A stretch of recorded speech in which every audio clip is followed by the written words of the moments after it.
Ameublement Tanguay en première ligne.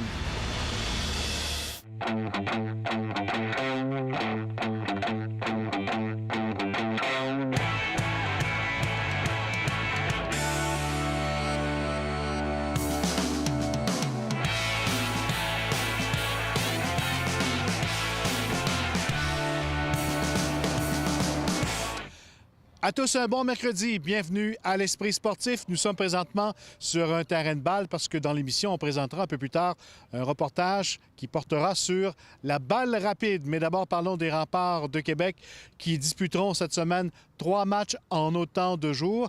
Et cette semaine, Patrick Roy est revenu sur ce premier fameux week-end avec les Remparts de Québec. Et également, on a parlé du retour de Michael Robidoux. Reportage. Patrick Roy était de retour à la planche à dessin avec ses ouailles et bien fier du premier week-end. Beaucoup de choses que j'ai adorées. Premièrement, j'ai aimé la façon dont on est sorti contre Rimouski. J'ai trouvé que on a regardé à nouveau le match. On a vraiment bien joué. Là. Les 2 premières périodes, on n'a pas donné beaucoup de chances de marquer. Mais on s'est bien comporté. J'ai regardé les chances qu'on a données. Je trouve qu'en travaillant un petit peu sur nos replis défensifs, la façon dont on veut revenir dans notre territoire, on peut certainement là, couper 1 ou 2 buts puis être en mesure peut-être de rivaliser là, certains soirs avec des équipes de tête. Grouchy s'amène au centre. Un bon repli de Tardy qui l'empêche de revenir devant. Grouchy tire le but! J'ai aimé la façon dont on a rebondi le lendemain. On était sur un 2-en-2. Sherbrooke n'avait pas joué la veille. Moi, je pense que ça fait une certaine différence. Puis je trouve que nos joueurs sont bien comportés à l'intérieur de ça. Ils ont bien géré la glace. On a bien le temps de glace aussi. Alors, c'était là, pour moi, c'était là, vraiment 2 très bons matchs pour notre équipe. Rondelle qui demeure dans le territoire des Remparts. C'est récupéré par côté à Sergaïev. Sergaïev accélère en zone ennemie maintenant. Sergaïev le tire le but! Le Russe Alexei Sergaïev a marqué son premier but dans la LHJMQ, lui qui devrait être une vedette offensive de l'équipe, avec son coéquipier Philippe Kourachev, qui lui sert aussi de traducteur. Какой должен выполнить на первый сезон. He set a goal, but for himself. Sergaïev s'est fixé un objectif de but cette saison, mais garde ça personnel. Le gardien Baribeau, lui, jongle avec l'idée que son équipe pourrait surprendre. On n'a peut-être pas le plus de talent, c'est pour ça que le monde nous dit qu'on est mieux peloton, mais je pense qu'avec le travail, on peut tout faire dans cette ligue-là. Le match de jeudi au centre Vidéotron des Remparts contre Victoriaville va également marquer le retour au jeu du robuste attaquant Michael Robidoux, qui était suspendu 2 matchs lors du calendrier pré-saison, qui d'ailleurs n'en était pas une première suspension en carrière, mais cette fois-ci semble avoir compris le message. On ne veut pas voir nos joueurs blesser les joueurs adverses, puis on ne veut pas que ça nous arrive à nous non plus. Alors, mais je pense que Mick a compris. C'est le genre de hockey que moi, je veux qu'il joue. Je veux qu'il soit agressif, je veux qu'il soit intense, je veux qu'il complète ses mises en échec. Mais je veux dire, on n'a pas à se placer dans des situations où ça peut causer là, des blessures ou des suspensions à notre joueur ou à le joueur adverse. Solidement contre la rampe et là on jette les gars. Il a été clair, là, il veut que je fasse attention. Je sais que je suis un joueur marqué par la Ligue, puis il veut que je fasse attention, mais Pat, c'est comme ça, là, quand il y a quelque chose à dire, il le dit, mais là, après ça, il est vraiment plus fâché. Puis toute la semaine passée, il patinait avec moi, puis il faisait les mountains avec moi lui-même. Fait que ça prouve que il est encore en forme.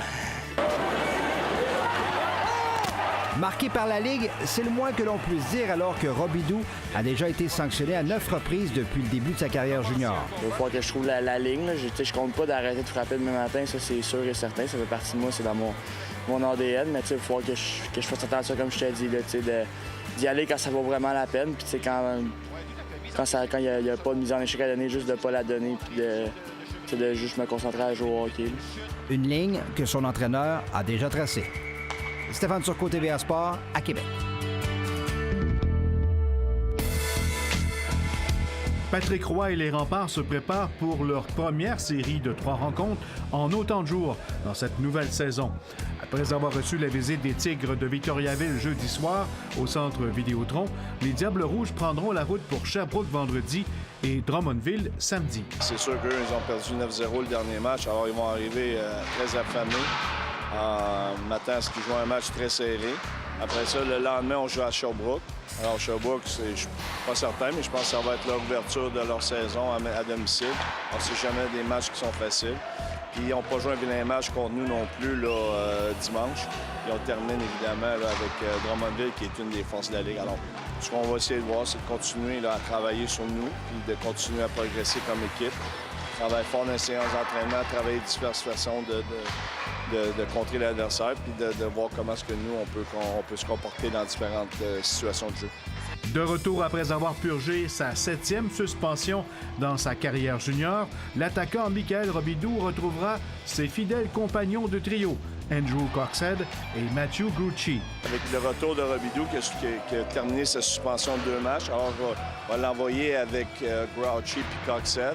Benoît m'a dit que l'année passée, quand Robidoux et Coxhead avaient joué ensemble, ça avait vraiment bien été. Alors, je pense que ça peut être un trio qui peut faire un bon travail.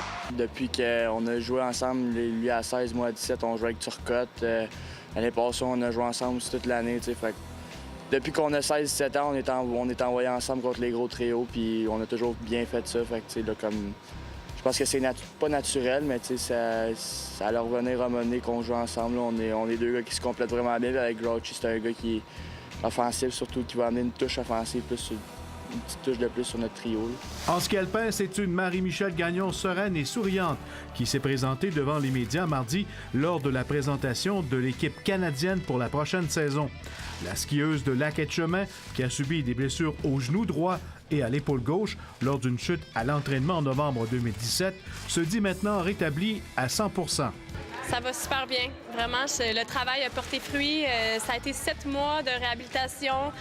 C'était intense. C'était des 6 heures dans le gym. Mais tu sais, des 6 heures dans le gym, que c'était des petits exercices pas super intéressants, mais vraiment nécessaires. Donc, évidemment, après ça, il y a eu une belle progression.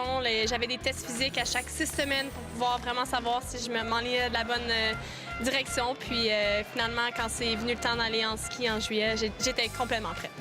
Et ses blessures n'ont rien changé à sa décision de se concentrer maintenant sur les épreuves de vitesse.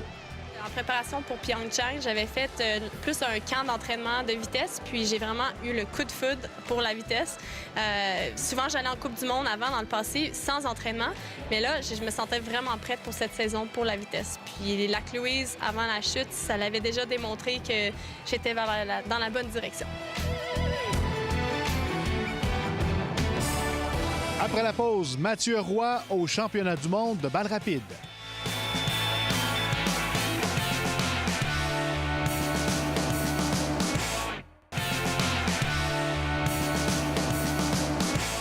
Parlons maintenant de balle rapide. Mathieu Roy, qui est originaire de Saint-Gervais dans Chaudière-Appalaches, a reçu une bonne nouvelle hier. Il participera en juin prochain en République tchèque à ses 4e championnats du monde de balle rapide, où il représentera le Canada.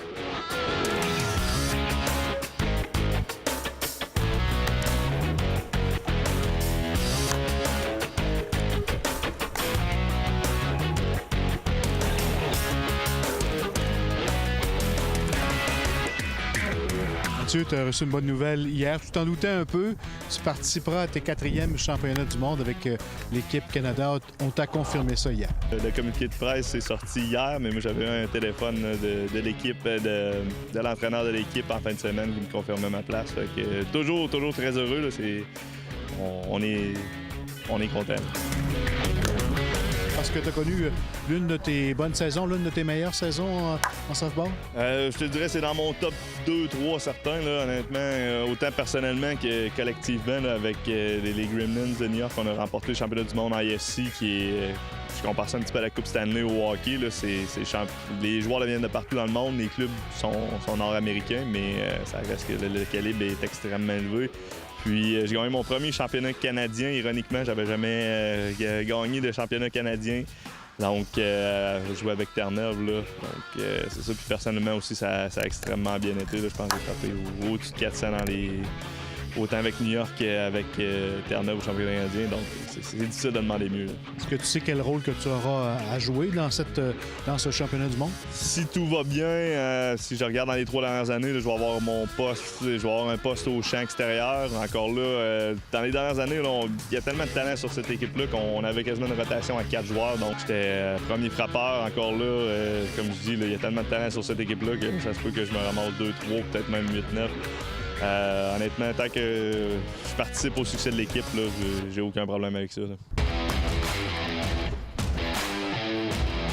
Déjà 3 championnats du monde en carrière pour toi. Comment ça s'est déroulé pour le Canada jusqu'à maintenant? Ma première participation, on avait terminé 5e en Nouvelle-Zélande. Je te dirais, la compétition est quand même très, très forte. Là. Puis en 2015, on avait gagné l'or. On avait gagné les Jeux Paname aussi cette année-là. Honnêtement, cette année-là, on était difficile à battre. Là. On avait un club extrêmement solide. Je pense que les gars étaient prêts mentalement et physiquement. Puis en 2017, on a terminé 3e. On a échappé un gros match le samedi soir contre la Nouvelle-Zélande. On menait 9-2, on a perdu 11-10. Et en République tchèque, quelles seront les puissances à surveiller, mis à part le Canada? La Nouvelle-Zélande, toujours, c'est eux qui nous ont battus l'an passé. C'est les champions du monde en titre. C'est eux qu'on avait battus en finale en 2015. C'est sûr et certain. L'Australie est toujours une équipe quand même dangereuse.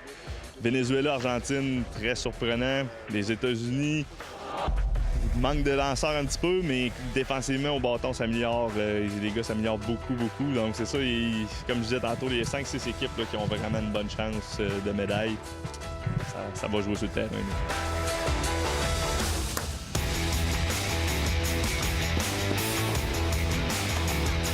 Qu'est-ce qui se présente pour toi dans cette préparation? Le championnat du monde est début juin, ce qui est quand même assez tôt. Fait que c'est sûr qu'on va essayer de sortir un petit peu du froid et de la neige au mois d'avril. Question de jouer quelques tournois. Là, je sais qu'il y a un gros tournoi à Cancun qu'on va essayer de jouer. Après ça, on a 1 ou 2 tournois préparatoires avec l'équipe canadienne là, avant de s'envoler pour Prague. Mathieu, bonne préparation. Hey, merci beaucoup.